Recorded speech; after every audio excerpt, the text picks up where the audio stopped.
اعوذ باللہ من الشیطان الرجیم بسم اللہ الرحمن الرحیم۔ الف لام را یہ حروف مقطعات ہیں، اور یہاں نوٹ کر لیجئے کہ اس سے پہلے الف لام میم، الف لام میم، الف لام میم صاد، یہ جو تین صورتوں کا آغاز ہوا ہے وہاں پر حروف مقطعات پر آیت مکمل ہو گئی تھی، یہاں آیت نہیں ہے۔ اور یہ میں آپ کو بتا چکا ہوں، یہ چیزیں کسی حساب کتاب پر نہیں ہیں، کوئی قاعدہ قانون نہیں ہے، نہ گرامر کا، نہ منطق کا، نہ نحو کا، نہ بیان کا، یہ صرف محمد الرسول اللہ صلی اللہ علیہ وسلم کے بتانے پر موقوف ہیں، ان کو کہتے ہیں توقیفی امور ہیں۔ یہ تلک آیات الکتاب الحکیم، یہ ایک بڑی حکمت بھری کتاب کی آیات ہیں۔ اکان للناس عجبا، کیا لوگوں کے لیے اس پر بہت تعجب ہو گیا ہے لوگوں کو، ان اوحینا الی رجل منہم، کہ ہم نے انہی میں سے ایک انسان پر وحی بھیج دی صلی اللہ علیہ وسلم۔ کس لیے بھیجی؟ ان انذر الناس، کہ لوگوں کو خبردار کر دیجئے، وبشر الذین آمنوا، اور اہل ایمان کو بشارت دے دیجئے، ان لہم قدم صدق عند ربہم، کہ ان کے لیے ان کے رب کے پاس بہت اونچا مرتبہ ہے۔ قال الکافرون ان ھذا لساحر مبین، اس پر کافروں نے یہ کہا کہ یہ تو ایک کھلا جادوگر ہے۔ یعنی اس میں کون سے تعجب کی بات تھی؟ اللہ کی قدرت ہے، اللہ کا فیصلہ ہے، اللہ نے انسانوں میں سے ایک کو چنا ہے، پسند کر لیا ہے، اس کے پاس اپنی وحی بھیجی ہے، اسے مامور کیا اس خدمت پر کہ جو صحیح راستہ اختیار کر لیں انہیں بشارت دیجئے، اور جو غلط راستے پر اڑے رہیں ان کو خبردار کر دیجئے۔ وہی لفظ دو، بشیر اور نذیر، یہاں پر بھی آ رہے ہیں۔ ان ربکم اللہ الذی خلق السماوات والارض فی ستۃ ایام، یقیناً تمہارا رب وہ اللہ ہے جس نے آسمان بنائے اور زمین بنائی 6 دنوں میں۔ ثم استوى علی العرش، پھر وہ عرش پر متمکن ہو گیا۔ یدبر الامر، اور وہ تدبیر کرتا ہے اپنے معاملے کی۔ یہ میں نے ایک دفعہ آپ کو بتایا تھا، شاہ ولی اللہ دہلوی رحمۃ اللہ علیہ کی شرح آفاق کتاب ہے حجت اللہ البالغہ، اور اس کا جو پہلا باب ہے تو اللہ تعالیٰ کے 3 افعال کا انہوں نے اس پر بحث کی ہے۔ ایک اللہ تعالیٰ کا فعل ہے ابداع، کریشن ایکس نہیلو، عدم محض سے کسی شے کو وجود بخشنا۔ ایک ہے خلق، کسی شے سے دوسری شے بنانا۔ تیسرے تدبیر، یدبر الامر، اب اس میں تدبیر فرما رہا ہے، اس کے اپنے نقشے ہیں، اپنی پلاننگز ہیں، اپنی مشیت ہے، اس کے مطابق اس نظام کو چلا رہا ہے۔ ما من شفیع الا من بعد اذن، نہیں ہے کوئی بھی شفاعت کرنے والا مگر اس کی اجازت کے بعد۔ اب یہاں وہی سورہ بقرہ میں جو آیت الکرسی میں آیا تھا استثناء کے ساتھ شفاعت کا اثبات، وہ یہاں بھی ہے۔ ذالکم اللہ ربکم، وہ ہے اللہ تمہارا رب، تمہارا مالک، تمہارا آقا، فاعبدوہ، بس اسی کی بندگی کرو، اسی کی پرستش کرو۔ افلا تذکرون، تو کیا تم نصیحت اخذ نہیں کرتے، دھیان نہیں کرتے؟ الیہ مرجعکم جمیعا، تم سب کا لوٹنا اسی کی جانب ہے۔ وعد اللہ حقا، اور یہ وعدہ ہے اللہ کا پکا، سچا، پختہ۔ انہ یبدأ الخلق ثم یعیدہ، وہی ہے کہ جو پہلے پیدا کرتا ہے خلق کو پھر وہ اعادہ کر دے گا۔ یعنی یہ کہ اگر پہلی مرتبہ پیدا کرنا اس کے لیے مشکل نہیں تھا تو دوسری مرتبہ کرنا کیوں مشکل ہو جائے گا؟ یہ تو بڑی معقول بات ہے۔ کسی بھی کام کو کرنا پہلی مرتبہ زیادہ مشکل ہوتا ہے، دوسری مرتبہ کرنا آسان ہوتا ہے۔ لہذا جب کہ اس نے پیدا کیا ہے تو کیوں نہیں وہ دوبارہ پیدا کر دے گا؟ لیجزی الذین آمنوا، اور وہ دوبارہ اس لیے پیدا کرے گا تاکہ وہ جزا دے اہل ایمان کو، جنہوں ایمان لائے، وعملوا الصالحات، اور جنہوں نے اچھے عمل کیے، بالقسط، انصاف کے ساتھ۔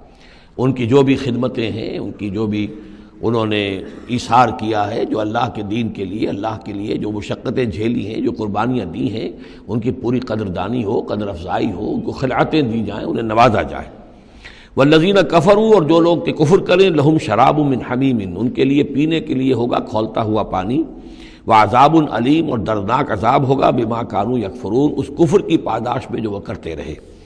هو الذی جعل الشمس ضیاء، وہی ہے کہ جس نے جو سورج کو بنا دیا چمکدار، چمکتا ہوا، والقمر نورا، اور چاند کے اندر بھی نور رکھ دیا، وقدرہ منازل، یہاں ذرا نوٹ کر لیجئے کہ سورج چونکہ خود اس کے اندر جو کمبسچن کا عمل جاری ہے، اور اس کے لیے وہاں پر جو لفظ آیا ہے وہ سورج کے لیے وہ ضیاء ہے، لیکن یہی روشنی اگر کہیں ریفلیکٹ ہو کر آئے گی تو وہ نور کی شکل میں ہے۔ اور یہ ہمیں معلوم ہے کہ چاند کی روشنی اور سورج کی روشنی میں بڑا بنیادی فرق ہے، اسی لیے قرآن مجید نے بھی 2 مختلف الفاظ استعمال کیے۔ هو الذی جعل الشمس ضیاء والقمر نورا، اس کی اپنی چمک ہے اور یہاں وہ ریفلیکٹڈ روشنی ہے۔ وقدرہ منازل، اور اس نے اس چاند کی منزلیں مقرر کر دیں لتعلموا عدد السنین والحساب، تاکہ تم گنتی کر سکو برسوں کی اور حساب کر سکو۔ ما خلق اللہ ذلک الا بالحق، اللہ نے یہ سب کچھ پیدا نہیں کیا مگر حق کے ساتھ۔ یہ ایک سنجیدہ تخلیق ہے، یہ ایک بامقصد تخلیق ہے، ایک نتیجہ خیز تخلیق ہے۔ یفصل الآیات لقوم یعلمون، اور وہ تفصیل بیان کرتا ہے اپنی آیات کی ان لوگوں کے لیے جو علم حاصل کرنا چاہیں۔ ان فی اختلاف اللیل والنہار، یقیناً رات اور دن کے عدلنے بدلنے میں، وما خلق اللہ فی السماوات والارض، اور جو کچھ اللہ نے بنایا ہے آسمانوں میں اور زمین میں، لا آیات لقوم یتقون، یقین نشانیاں ہیں ان لوگوں کے لیے کہ جن کے اندر کچھ خوف ہے، کچھ تقویٰ ہے، جن کی اخلاقی حس بیدار ہے۔ ان الذین لا یرجون لقاءنا، یہ ذرا الفاظ یہاں نوٹ کر لیجئے، یہ صورت میں بار بار آئیں گے۔ ان الذین لا یرجون لقاءنا، بے شک وہ لوگ کہ جو ہم سے ملاقات کے امیدوار نہیں ہیں۔ یہ اصل میں خاص جو ہے نفسیاتی کیفیت کی طرف اشارہ کیا جا رہا ہے کہ انسان اگر ذرا غور کرے تو یہ انسانی زندگی جو دنیا میں ہم گزارتے ہیں وہ کیا ہے؟ عمر دراز مانگ کے لائے تھے 4 دن، 2 آرزو میں کٹ گئے 2 انتظار میں۔ یہ عمر جتنی بھی ہوتی ہے کچھ حصہ جو ہے وہ شروع کا وہ ناسمجھی میں گزر گیا، بچپن کا کھیل کود ہے وہ نکل گیا، ابھی شعور آیا ہی تھا، جوانی آئی، طاقت آئی کہ کچھ ہی عرصے کے بعد بڑھاپا طاری ہو گیا کہ لا یعلم من بعد علم شیئا۔ تو کیا بس زندگی یہی زندگی ہے؟ اور کیا اسی کے لیے انسان کو اشرف المخلوقات کہا جائے؟ اس زندگی کا مقصد کیا ہے؟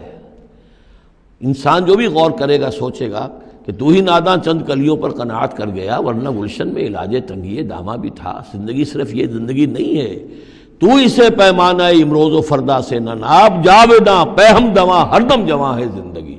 یہ زندگی تو بڑی طویل ہے، بہت طویل ہے۔ انسان اشرف المخلوقات ہے۔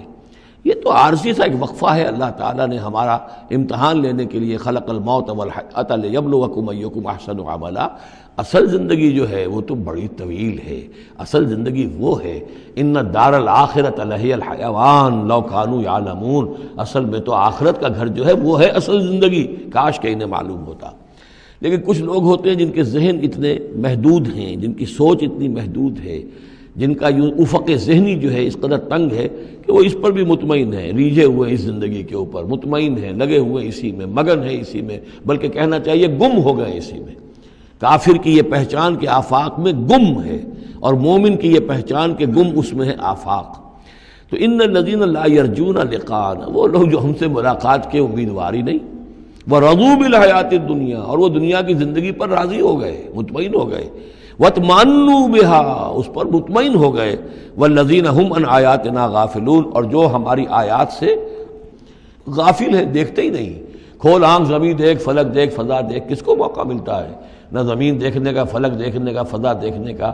آدمی اپنے چکروں میں، اپنے ہی معاش کے دھندوں کے اندر اس طریقے سے مصروف ہوتا ہے کہ آفاقی یا انفسی آیات کی طرف توجہ کرنے کا وقت ہی نہیں ملتا۔ اولئک مأواہم النار، یہ وہ لوگ ہیں کہ جن کا ٹھکانہ آگ ہے۔ بما کانوا یکسبون، اس اپنی کمائی کی بدولت کی جو وہ کر رہے ہیں۔ ظاہر بات ہے کہ جب نہ اللہ کی طرف دھیان ہے نہ آخرت کا دھیان ہے تو پھر کیا کریں گے؟ بابر بیش کوش کے عالم دوبارہ نہیں، حلال سے، حرام سے، جائز سے، ناجائز سے جس طرح بھی کوئی جھوٹی مسرت حاصل کی جا سکے، کوئی عارضی سی خوشی حاصل کی جا سکے، کوئی دل کو بہلانے کے لیے کوئی کھلونے حاصل کیے جا سکے، آدمی اسی میں لگا رہے گا۔ ان الذین آمنوا وعملوا الصالحات یہدیہم ربہم بایمانہم، یقیناً وہ لوگ جو ایمان لائے اور جنہوں نے نیک عمل کیے ان کو ہدایت دے گا ان کا رب ان کے ایمان کے ذریعے یا ان کے ایمان کے باعث، ان کو پہنچا دے گا کہاں؟ تجری من تحتہم الانہار، ان کے نیچے نہریں بہتی ہوں گی، فی جنات النعیم، نعمتوں والے باغات میں۔ دعواہم فیہا سبحانک اللہم، وہ وہاں پر دعائیں کرتے رہیں گے اللہ سے، پھر بھی ان کی مناجات وہاں جاری رہے گی، جنت کے اندر بھی سبحانک اللہم، اے اللہ تو پاک ہے، پروردگار تو پاک ہے، تو ہر ضعف سے، ہر عیب سے، ہر نقص سے، ہر احتیاج سے تو مبرہ ہے، منزہ ہے، اعلیٰ ہے، عرفہ ہے۔ تحیتہم فیہا سلام، اور آپس میں اہل جنت ایک دوسرے کو گریٹنگز کرتے رہیں گے، سلام، قیلاً سلاماً سلاما، سلام سلام ہی کی ہر طرف سے آوازیں آئیں گی۔ وآخر دعوانا ان الحمد للہ رب العالمین، اور ان کی دعا اور مناجات اس کا اختتام ہوتا ہے ہمیشہ اس بات پر کہ کل حمد، کل تعریف، کل ثنا اس اللہ کے لیے ہے جو تمام جہانوں کا رب ہے۔